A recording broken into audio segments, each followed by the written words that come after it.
Well, welcome everybody to the first episode of the Untitled Nebula Works podcast. I'm Earl Giffen, a cloud architect. With Nebula Works. With me this evening are Rob Hernandez, CTO of Nebula Works. Yeah, thanks for having me. And Chris Ciborowski. Did I say that right? You got it. I was going to say that's pretty impressive. I was worried about that. It's like, but the CEO of Nebula Works. yeah, something like that. Cheap bottle washer. There we go. So yeah, this is our first go at the podcast thing. So we'll see how this goes this evening. But we've got some interesting topics for you guys. First off, we've got a nice little piece of news, which has been circulating recently. The log4j 0-day vulnerability, and I know we all have a few things to say about that. Got some notes. Yeah, Chris, why don't you kick us off on log4j? Explain what happened and what your feelings are on that. Well, geez, you're asking the most technical guy in the room to talk about Java stuff. So vulnerability, pretty big deal. But I think from what I understand, this is something that one could have been avoidable. Two, has been somewhat known, and I think people probably should have looked into it previously. Rob shared some memes with some pretty interesting stuff about using logging a standard out. But yeah, I mean, it's really interesting. And I think for me, it's like being a little less involved with the technology on the daily. The first place I look is like, okay, what are the trade rags saying? Like, let's read about some of this stuff. Mm-hmm. And, you do the old Google search or, DuckDuckGo, CNET article comes up, and the first thing they do is start slamming things because they're open source. It's like, if it's closed source, there's more people that are covering this from a security perspective. And I had to instantly just close the page and start over. Who is that? That's CNET. Yeah. That sounds about right. So the first thing that came to my mind when I saw this was, I wonder how many organizations even thought about log4j being in their stack. A lot of people just install it with, whatever Java applications or Java stacks they're running. What are the implications for not keeping track of dependencies in this case and not having unknown dependencies in your stack? Well, I mean, it's in some cases it's going to be unavoidable, right? Because you're consuming a lot of software you didn't write, software you paid for, that you're getting maybe a tarball or a Docker container or whatever, right? Whatever the artifact is that you're going to run. So you're really not going to know. And that's probably why you're paying for that software.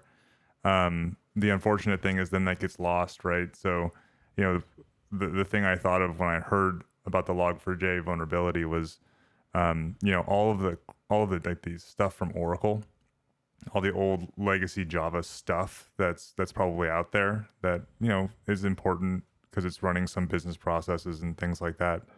But, you probably don't know where it's really, coming from, what's all of the dependency tree. It was probably just shipped as one big blob or kind of like whole, like just, tarball that you unpack. Jar file. Well, I'll say jars. In but EJB, pretty much running everywhere. Yeah, I mean, you spent most of your life in Solaris. Oh yeah, so, give me some WebLogic and some ATG Dynamo. Well, but like when you would deploy that stuff, it was like you go. I mean, I don't know. Sun was probably better, but like when I started to interact with it, it was like after the acquisition by Oracle, and you'd go download this from some random site at Oracle if you could find out where this WebLogic thing was that you needed to update or patch.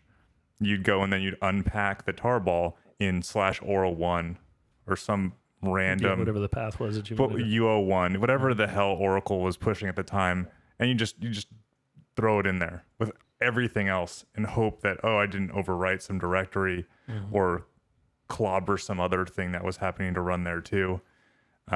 So yeah, I really don't know what people were going to be able to do to find this, other than probably do a little bit of red teaming themselves in their environments to go and figure out, okay, do these services that I have have log4j and are vulnerable. So I just don't know if you're going to be able to go through all the systems and dump out all of the directories and all of that, and then grep through all of it. I mean, you could do that, but maybe that's not the best or most effective way to find this thing. We're looking at everything to see if there's an import statement. Yeah, and I mean, I don't know. I in a past life, right? I did a little bit of Java development, and log4j was always. I was like, what? Why does this thing do everything that it does? Mm-hmm. I'd like it to just write to a log file, but it would rotate. It would, compress. It would do all of these things that I would assume the system would take care of for me, at least at the time, right? Log rotate would run and do what log rotate would do. It would move, however I configured log rotate, it would take care of that. But So what you're saying is simplifying your stack is a good solution to this problem. well, yeah, and that was the whole joke behind one of the memes. It was that meme of Michael Scott getting shaking his hand, wearing the mullet. He has the mullet at the time. Being on the man satchel. Yeah, the man satchel, and he has that weird look on his face, and it's like, your boss thanks you for fixing this security vulnerability by changing all of your log4j calls to print statements, right? And that was the whole thing, and it's like, yeah, that it kind of would do it, although that's probably not the most effective way to basically do your logging across your application if it's at all complex. Yeah, I mean, you got to start to wonder. I mean, it's like even in college and the computer science courses, the teachers are really professors are driving the telemetry decisions, right? They're saying, hey, if you're going to do this stuff, you need to look inside the stack, and if you're doing Java, you need to do everything Java native. And you start to use these tools, and they become the single point of collection for everything. Not to mention the deep integration with the rest of the Java language, right? And the issue here isn't necessarily that it's print statements. The issue is that it's open to directory systems, right? And that becomes now that's a real problem, right? Yeah. Well, and I think it's probably one of those other things that now everything's being containerized, right? So like people care less and less about like the fact that the thing can traverse the file system, because the file system for that container is it's contained, right? It's not allowing you. I mean, hopefully not, right? Well, I'm going to do the air quotes there. I know. Hopefully not, right? But at least it's contained to just that container. But it's just kind of funny because there's a lot of bad practices, right, that you see all over. I mean, this log4j thing aside, it's just like certain people have forgot or just never known the things we used to have to do to isolate different services and different processes on a running system. Well, they got lazy, I think. When you brought up containerization, and while that's absolutely true that the container does isolate the process, doesn't that have the potential to breed complacency in devs, because now they think everything's okay just because it's containerized? Yeah. I mean, that's kind of the whole reason why most Docker containers make me want to throw up. I mean, how do you really feel, Rob? Oh, I'm just saying, hey, let's get some Docker files for Rob to review. Oh God, we've got. Oh yeah, I put all of my binaries in /app, because that's a standard Unix hierarchy that exists. It's like, what are we doing? We've got a normal hierarchy that used to be followed, but that seems to have gone by the wayside for most people that are building these types of containers today.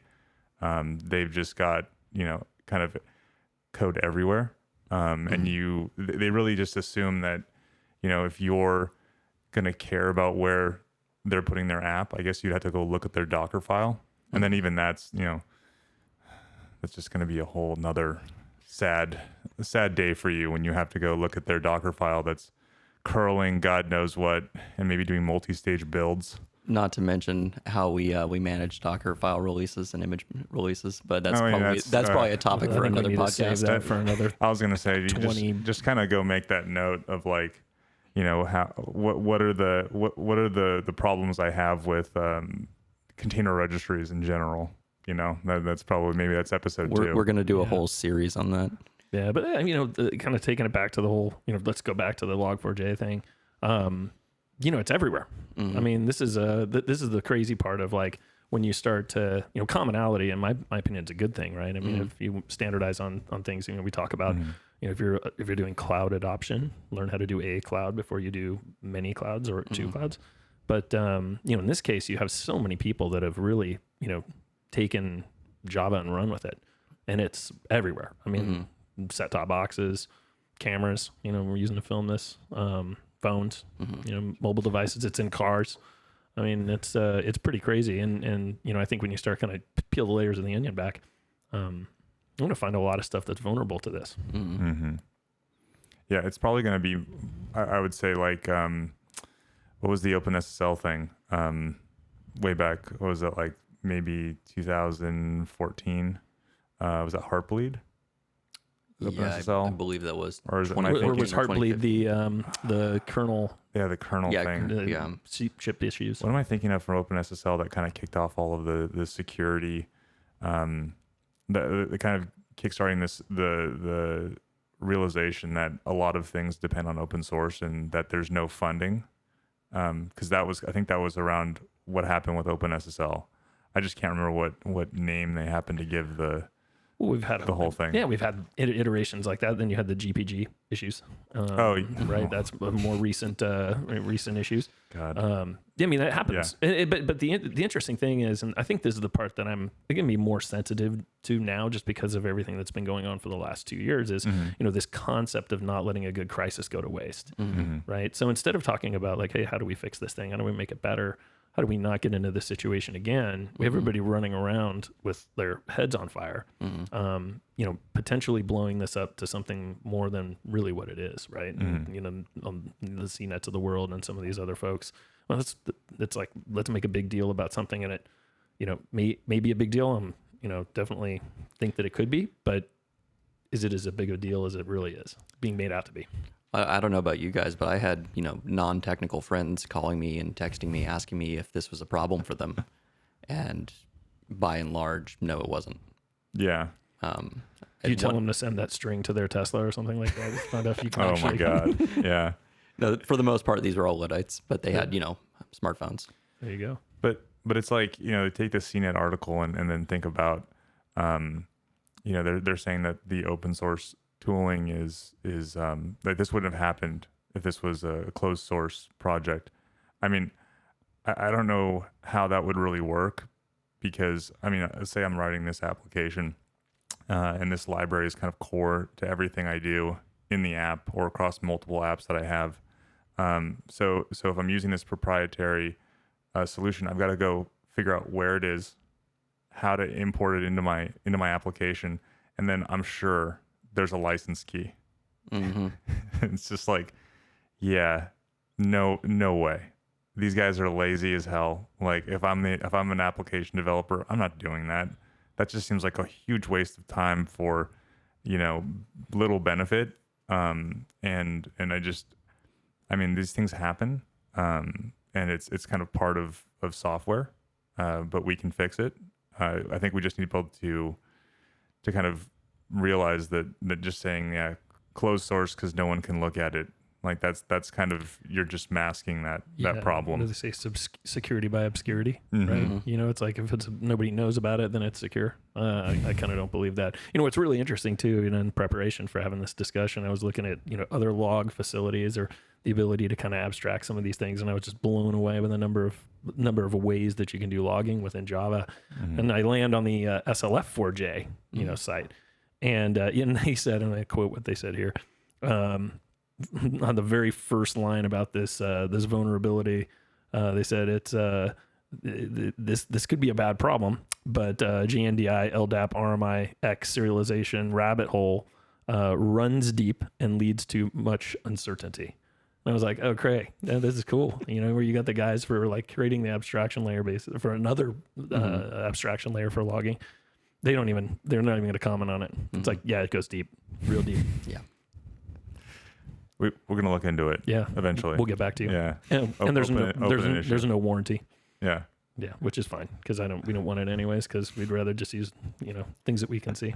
Thanks. So did this project exist in the wake of log4j, or is it something that has existed as a kind of an alternative? Yeah, I think it's more of the latter. Okay. I'm not gonna profess being a Java expert, but from what I can tell and from what I know about the language, I think it's something that somebody wrote to solve a problem, and removing the log4j API and then being able to use the SLF4j API and then have that actually talk to a number of different logging tools. That's the way I read it. So it's an abstraction layer.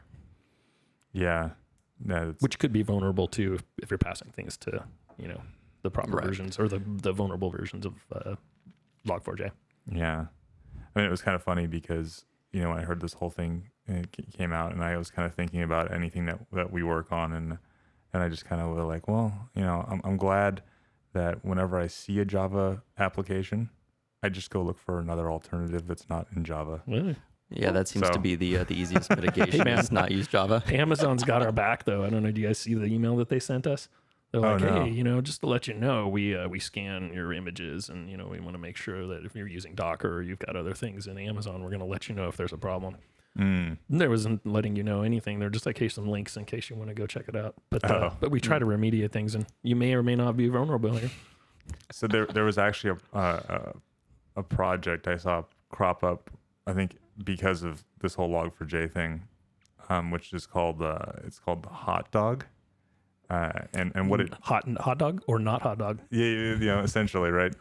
And it was actually specifically to patch in like a running container the vulnerability. So it's going to go I guess there's a mount that you're going to associate with any container that's running. And then that shim is going to go and then check to see if there are any running, the process running is using log4j, and then I guess patch it accordingly or something. It seems to be kind of hot swapping. I really didn't look too much into it, but I was thinking this is a pretty interesting way to approach it. I mean, it certainly seems more like it was more trouble than just kind of trying to figure out, okay, I'm going to go look across my infrastructure. I'm going to go find the containers that seem to have or be kind of potential areas that I need to look into. And then I'm going to try and, use a newer build that has the fix. Now, I think, I don't know. I think there was a follow-up too. I think they tried to fix it once, and then it was still not completely fixed. At least I saw some indication of that. Now, maybe that's not, maybe I misread that. But it was kind of funny because I'm thinking, this is like one way to do it. It just seems pretty risky to go. So it inspects the process, sees what libraries are open or what is being called, and then it says, yeah, that's vulnerable, and then it's going to go download a new image. And no, it actually it's actually going to apply the patch. Patching. Yeah, on the running container. On the running container. That's a dumpster fire. Yeah. Well, I'm just like, I don't think I would want that happening. Your GitOps can't handle that. Which is the perfect segue. Yes. So GitOps. This is a subject near and dear to my heart, as I'm sure it is to both of yours.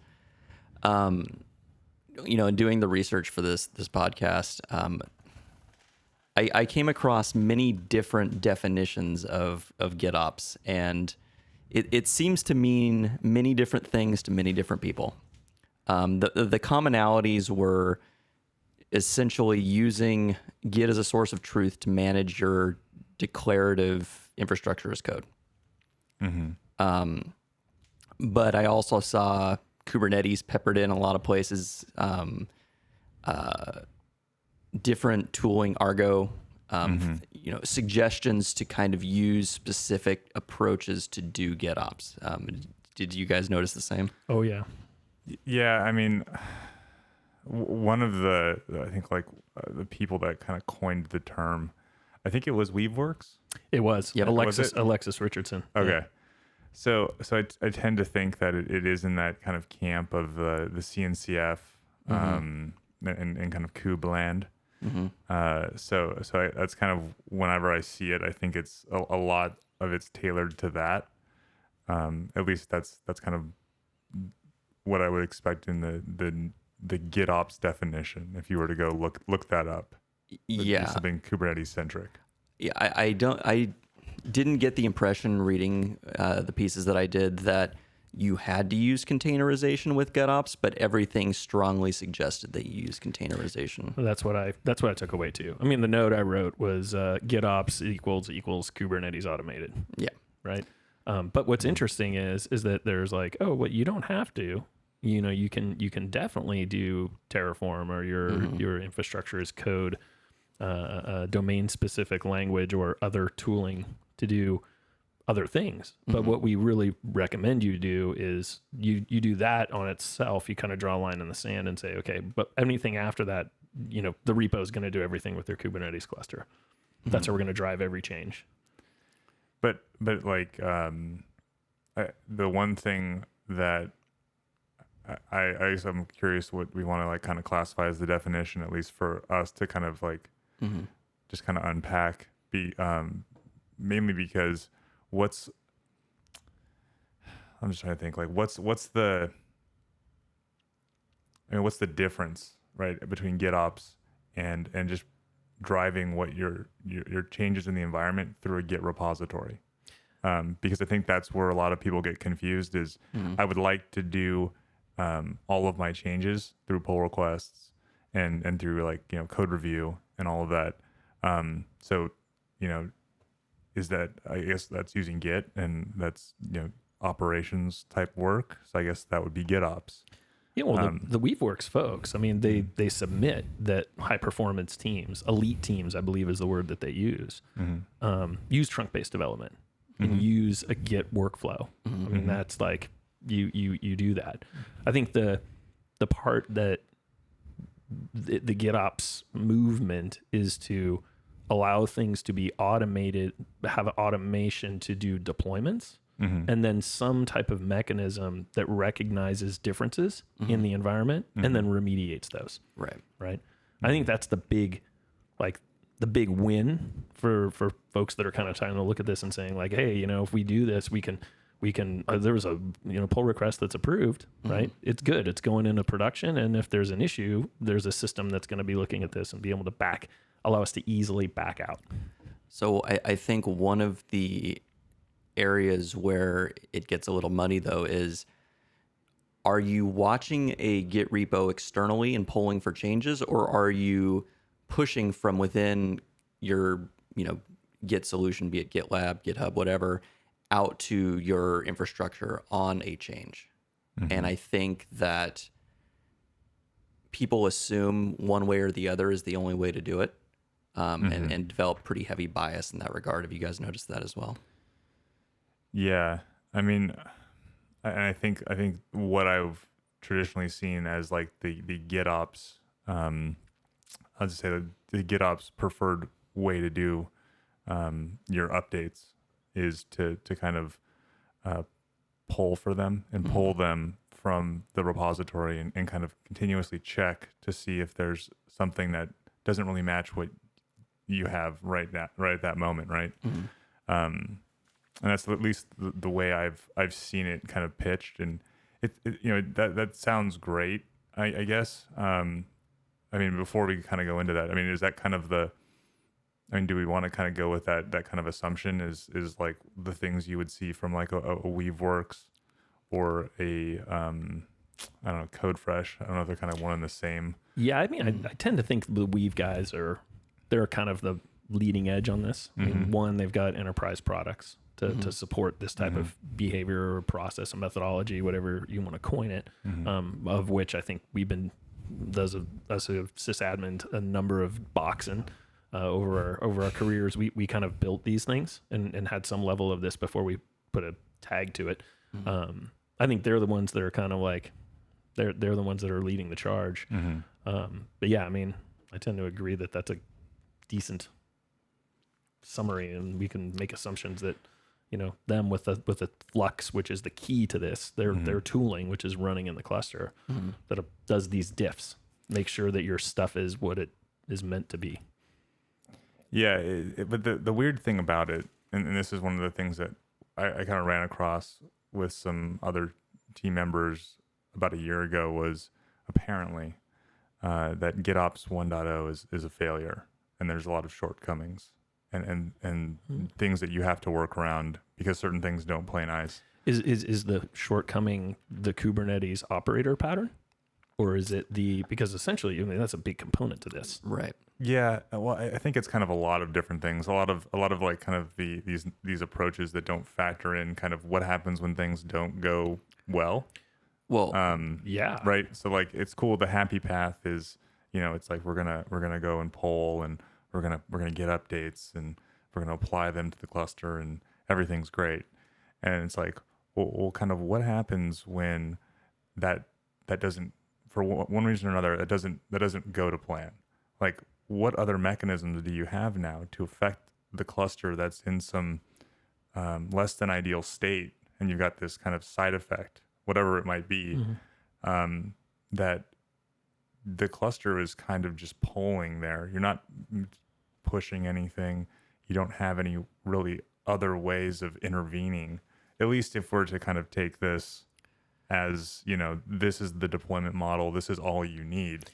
But is the poll only on state, making sure that the state you declared is the actual state? I mean, I understood that the push is actually how things are getting sent out to the operating environment. So, you make a change, the pull request is approved, and once that happens, the no ops takes over, and your method of choice gets the container images built, sent out to the cluster. And then from there, there's obviously some type of polling that has to happen. Something has to say, is this the thing that's running that should be running? Well, I guess I'll stop. Rob, you'd mentioned GitOps 1.0 for the people listening who don't necessarily know what that means. Can you define that? Well, that's kind of I didn't really go into it too much because I kind of wondered what's wrong with just putting things in a Git repository and building the automation that you need.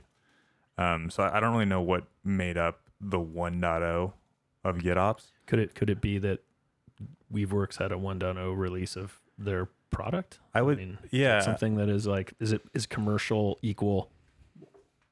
I think commercial, or just kind of in general, the tooling around this GitOps workflow of doing the polling and the polling it into the cluster.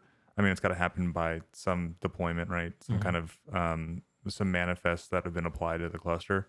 So I'm assuming maybe that's really where it was coming from, was whatever that they were doing at that state or that point in time with that 1.0 deployment didn't work for one reason or another. I was really, when this whole thing started, I don't know, this is probably like maybe 2018, 2019. I was genuinely excited to see kind of what they were working on. And I kind of watched a couple of issues, but then certain things just never got like addressed. And I was kind of like, well, these things are kind of core to being able to use this at, even like kind of a basic level, like supporting multiple environments. That was one thing I saw that was called out about GitOps 1.0 was that's difficult. I don't know what else you'd be doing if you couldn't support multiple environments with the things that you're building inside of the repository. I don't know if to work around that you had to have multiple repositories.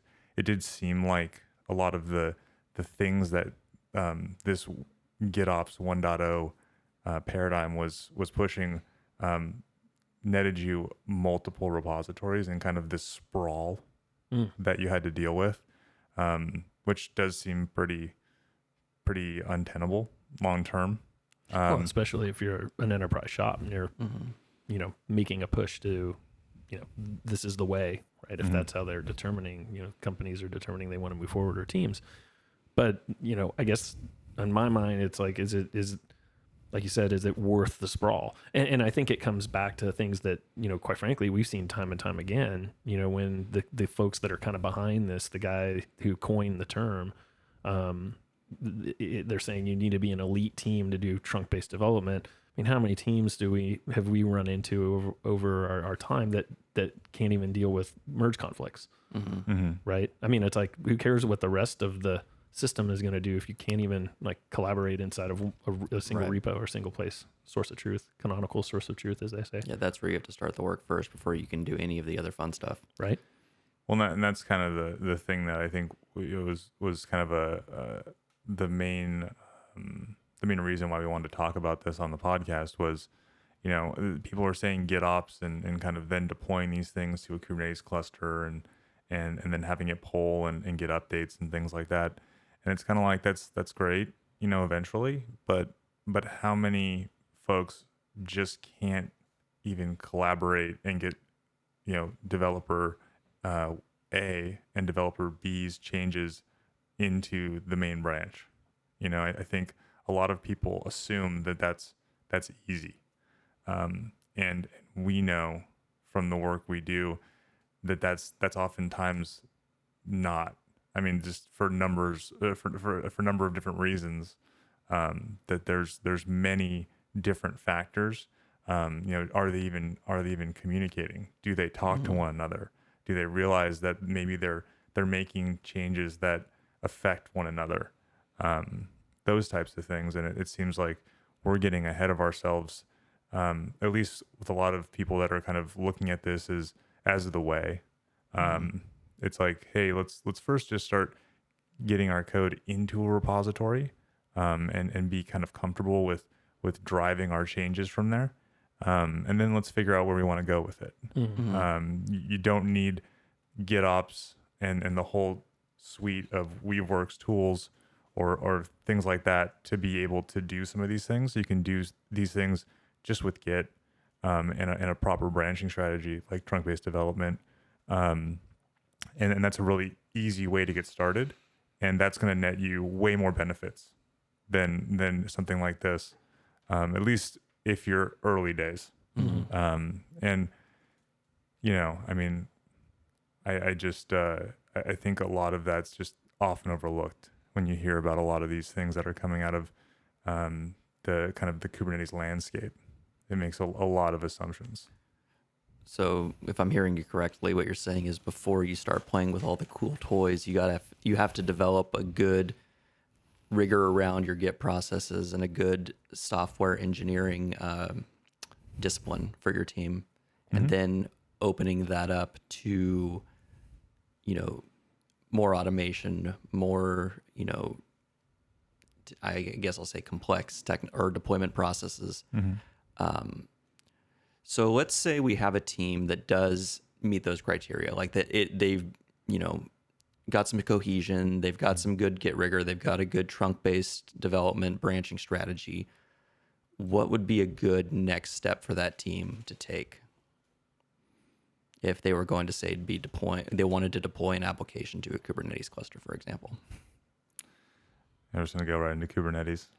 Keep it Kubernetes. I guess that's fine. I mean, I think that's one of the things that I think it's apples to apples, I guess, in this case. Can we at least accept the fact that you can be an elite team and not have to use Kubernetes? Yes. I mean, I think that's, I'd love to get that one out there. 100%. Like, there's plenty of people that have, and there's some folks that, we've had in our camp for a long time that are like, hey, listen, I'd rather not use the container. Maybe I'll just use a container image and push it to an instance that's running in the cloud that's got a container engine or runtime there, but I'm not going to use the whole orchestration thing because I don't need it. Causes more problems than it's worth. As long as we can accept that. So let's say they want to use Kubernetes, Earl. Well, I mean, just to quickly, just touch on that. I think what a lot of people are after by adopting kind of the container paradigm, right, and the orchestrator like Kubernetes, is really the ephemeralness and having the discipline to deploy things in an ephemeral manner. You can certainly get that a number of different ways. Right. VMs are perfectly capable of doing that. Now you've got to make sure that you do certain things when you deploy those things. So they're not long-lived. They're not containing state, and you're having to worry about backing them up. You're shipping that off to something else. So I think that's a good thing just to kind of quickly call out is We'll keep it apples to apples for this, but there's absolutely nothing wrong with doing virtual machine deployments on a large scale if that fits your business case and need. You know, totally fine. And I wish there were more people talking about that, because that scales perfectly fine. I think that's actually a really good topic for the next podcast, is how to run your infrastructure without Kubernetes or containerization. Yeah, I like that. That's good. In a sane way. In a sane way. So the question that Earl posed before I totally changed the subject, it was, what if they're so mature? What if they've gotten to the point, right, where where a team is capable of doing this stuff? What's the next step? Like, if they want to use Kube, where do they go? Is this the right method? Well, I think it's like, okay, so what are you missing, right? So if you've got your application, right, and that's in a code base or in a repository, you've got maybe, I mean, do we want to say that they've got Helm charts already, or that they're going to need to put something? Sure. Let's say they've got an application written that's been codified in a Helm chart. It's got a Helm chart. Yeah, I mean, you can certainly go through all of the, I'd say the legwork to deploy, you know, these types of gitops tools. But that's kind of like it's like the chicken and egg problem, right? I've got to deploy this set of manifests or other Helm charts to then have them consume my Helm chart, which, I mean, you can get around, and that's not that big a deal. But do you necessarily need all of that complexity versus just taking the Helm chart that you have and pushing that out to like your development cluster, right? Or some cluster that you're going to be working on and iterating on, and then maybe you do that to the next, like a test cluster or a staging cluster, and then ultimately to production. What's involved with doing that, and that could be something as simple as Helm deploy. We like to use some other tools on top of Helm, right, to deal with that, kind of the chart inputs and things like that. And we can get into that later, things like Helmsman and stuff like that. But you can absolutely push that out, and I think that's a lot simpler, because we don't have any running containers that are polling, eventually being consistent, any GUIs sitting out there. I guess we haven't really touched on that. It's one less set of services you need running on your cluster. Exactly. I mean, just at the most very basic level. And I think, we've seen stuff, I don't know what tool it was. Maybe it was the Weaveworks set of tools. But there was some, or maybe it was Argo. I think it was Argo CD, or not Argo CD, Argo. Maybe it was, I don't know, whatever, some Argo tool, because there's a couple different ones in that camp. But it had like a button, right? So like it was like gitops, but then like you've got to log into this GUI and then trigger the update. And maybe what we were seeing at that time, this was at the most recent KubeCon in North America in LA. Maybe they had it configured kind of funky, but I thought it was very funny to say, I'm going to create this PR, I'm going to merge the code, and then I'm going to go log into my Argo GUI and hit update my cluster. And I was like, and then that does the deployment. Yeah. Oh, yeah, that's yeah, interesting. Yeah, you gotta like force the update. So it's gitops plus gitops plus clickops. Clickops maybe, equals maybe some drag ops. Drag ops. Maybe some drag ops. Do some drag ops there too. Yeah. Refresh ops. It was so ridiculous. But I think there's nothing wrong with just calling the Helm binary from your normal CI/CD tool that you have, your GitLabs, your GitHub Actions, Circle CI, what have you, and just affecting the cluster and saying, hey, I've got this change, I'd like to apply it to the cluster.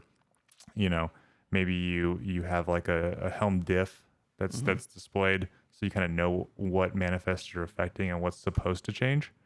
And then, ultimately approving that, making the change versus doing the eventual consistency thing. Right. I don't know why, if I can just declare it and make it so, why I would want the eventual consistency. I'd rather have it now. So that's my take.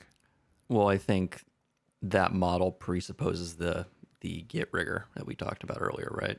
If you're going to actually be, throwing, I'm being colloquial, but throwing the Helm chart over the fence into the cluster, you have to have, good testing in place. You have to have a good branching strategy in place, right?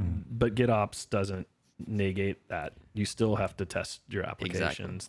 All we're doing is talking about the place that this stuff lands to run, right? I mean, it's like, where is the process instantiated? Let's call it what it is, right? I mean, everybody wants to talk about these tools like it's some mythical thing that is it's accomplishing a service being running. No, it's going to allocate some memory. It's going to run the process. It's going to open some ports, and there you go, right? I mean, ultimately, it's kind of that simple. I mean, there's obviously other structures in place, but I think the problem that I have with a lot of these things is, this isn't the first time we've been down this road, right? It's not the first rodeo, right? So, what happens when you go to something that's so opinionated in its way that it does something, and you need to either through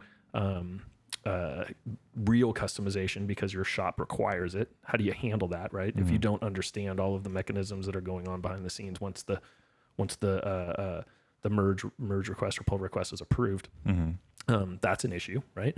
And it seems like we're going down this path of saying, you know what, we're going to have these long running things again, right? So it's like, hey, we have this farm of my super compute farm, or I have back in my day, it was like, don't touch the E10Ks or the E25Ks because, you don't want to reboot things, or that was conventional wisdom, like don't touch it.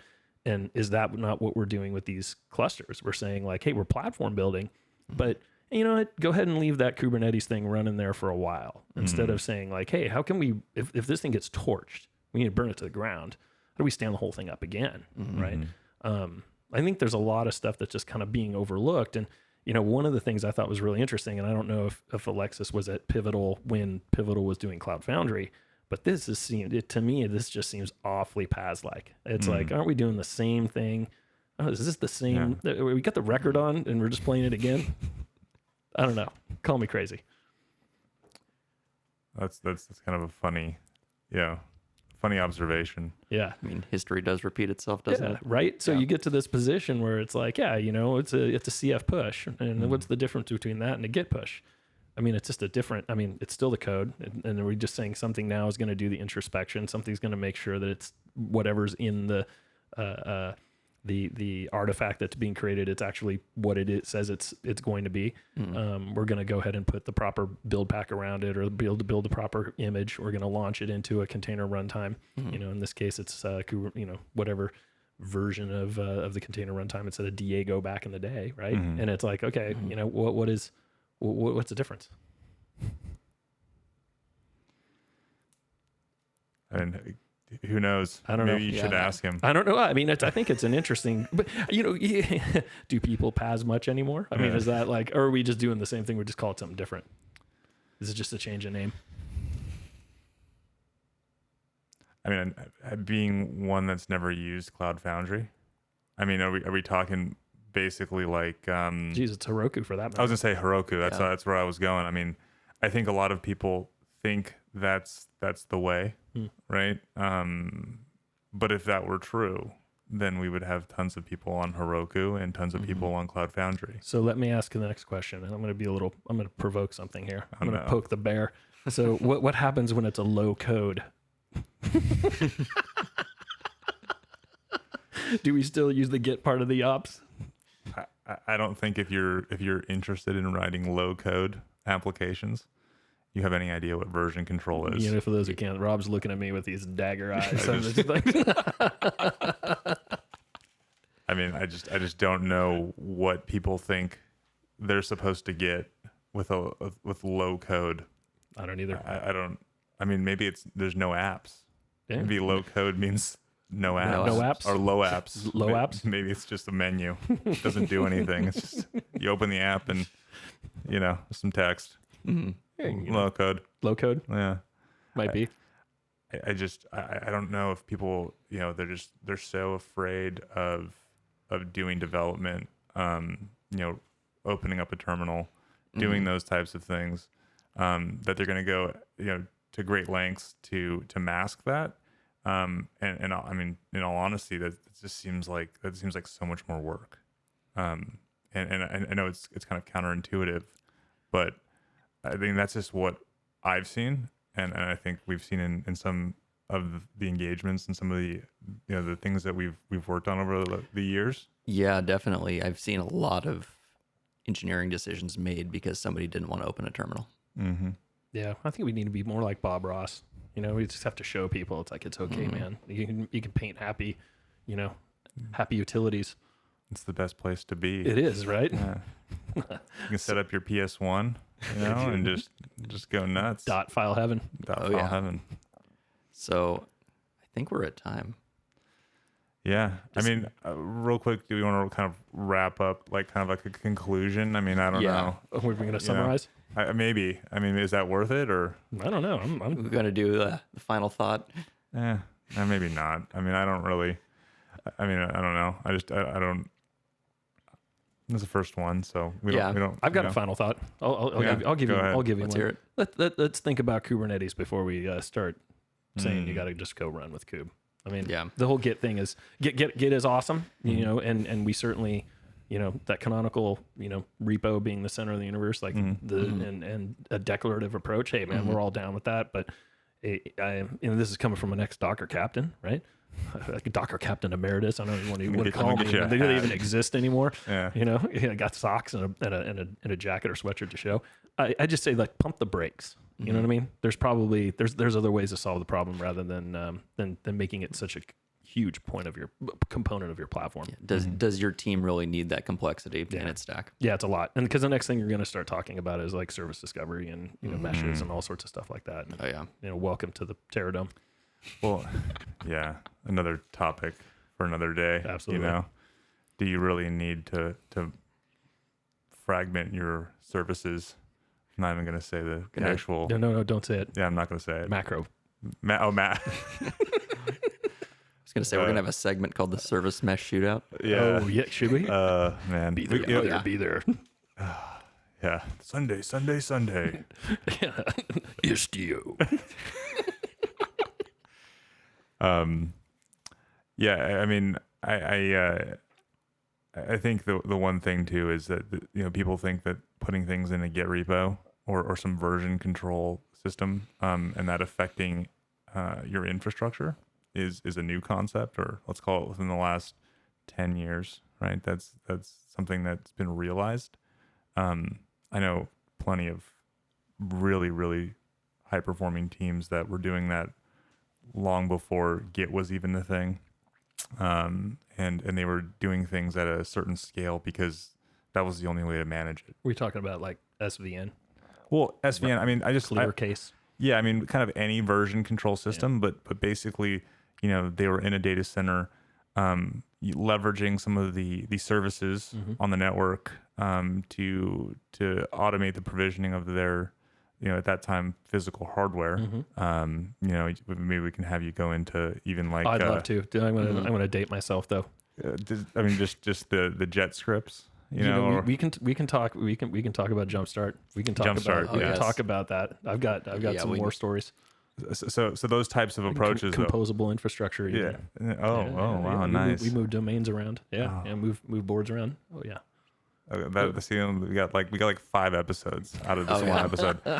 I knew that was going to happen, by the way. Well, that's perfect. Yeah. But really, these concepts, while they might appear new to some people, these are things that people have been doing for a long time. Now it's just been I think it's been well documented now and known that this is the way forward to be able to manage this stuff effectively. And really, once people kind of see that in practice, there's no going back. But I think some people haven't seen it, and they see things like gitops, and they think that's a similar thing. While it might appear so, it's really something different. And it's kind of unfortunate that people are getting confused, and just kind of thinking, well, if I'm going to put things in a Git repository and manage them, then that sounds like GitOps. and it's like that could be true, and it's probably not true. Yeah, I'm gonna go you with know, the latter. Yeah. Yeah. That's just kind of putting things in a code repository and making your changes all reflect what's in that repository. So I don't know. That's all I'll say on that. What was the quote about simplicity you had earlier today? Because I feel like we should end with Was that. that Packard? No, that was Frank Lloyd Wright. So that was the architect. I'm probably gonna butcher it, but let's see if I can recall it. The architect should always strive for simplicity. Mm-hmm. Something along those lines. There's more to it. I cut it off because it was kind of it goes into actually like his kind of philosophy around design and kind of incorporating the different elements of his his homes into an environment, which is really, really cool. And if you guys ever get a chance to go to, I think there's tons of stuff from Frank Lloyd Wright around LA. Oh yeah, I want to go to Falling Water. Be cool. That's a whole other podcast too. Oh yeah. Oh man. Yeah, that's a cool place. I've never been. Neither have I. But yeah, that's that's the gist of it, I guess. I think that's a good principle in mind to keep in mind when you're building all these things.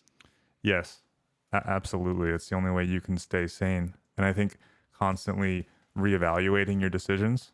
Not saying you have to do that weekly or monthly, but I think kind of just always looking at that at some regular interval and saying, is this too complex, or are there some sharp edges that we're dealing with because we had to make compromises to deliver to the business? Can we work toward fixing those things or improving our daily work? That's going to net you so many more benefits than just trying to go shopping and pick up, a tool here, a tool there, just because it sounds like it's going to fit your needs. Then you end up with another set of sprawl. Yeah, not a fan of walking through the supermarket of tools, the superstore. Yeah, the Harbor Freight. Harbor Freight. The Harbor Freight. The Harbor Freight of the CNCF. Yeah, jeez. That's going to be another segment. Yeah. And with that. Oh, no. I'm going to be on like some kind of shit list. There you go, buddy. Yeah. All right. Chris Ciborowski, Rob Hernandez, thank you guys very much for spending your time this evening. This has been awesome, Earl. Yeah, I had a lot of fun. Yeah. Do we have a point of contact for our listeners if they want to drop us a line?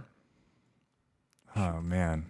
I mean, I guess they can send something over to recyclebin at nebulaworks.com. Oh, DevNull. DevNull. Do we? Sorry, I was like where the Windows thing came from. That was really weird. Do we actually have that mail? No, we're gonna go ahead and set that up. There's an alias. I'll set it. That would be awesome. DevNull. DevNull. Yeah. DevNull at nebulaworks.com. I was gonna say in the meantime, I mean, actually, maybe we won't put our personal ones in because I'll probably just get a bunch of hate mail. Oh, they'll find us. Oh, yeah. Yeah, our faces are all over the website. So. Listen, dude, I saw these jackasses. Yeah. I can't even go to conferences anymore. I'm going to get like jumped in the bathroom. It's okay. All right, well, thank you everybody for listening this evening. This has been a lot of fun, and we're going to keep putting these out in the not too distant future. Yeah. So stay tuned. Happy holidays. Yeah. Thanks, Earl. Appreciate it. Thanks, guys.